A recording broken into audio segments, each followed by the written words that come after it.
যাদের মা নাই তারা জানে মা না থাকার কি জ্বালা, যাদের বাবা নাই তারা জানে বাবা না থাকার কি জ্বালা। এখন ঘরে ঝগড়া করেন, এখন ভাল লাগে না আব্বা আম্মারে, এখন আব্বা এই ভুল ধরে, আম্মা এইটা বলে, এখন অনেক অসহ্য লাগে।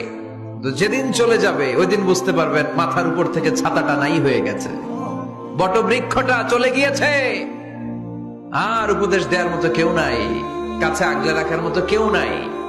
এজন্য আব্বা আম্মা থাকতে আমরা যেন আব্বা আম্মার কাছ থেকে দোয়া চাই। আব্বা আম্মার দোয়া কোনোদিন আল্লাহ তাআলা ফিরিয়ে দেয়।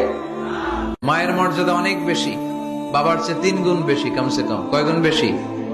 মা মা মা, তারপর বাবা। 3 বার মা। কয়বার মা? 1 বার বাবা। তার মানে মাকে ইসলাম দিয়েছে স্বর্ণ পদক, দিয়েছে রৌপ্য পদক, দিয়েছে ব্রোঞ্জ পদক, আর বাবাকে দিয়েছে সান্ত্বনা পুরস্কার।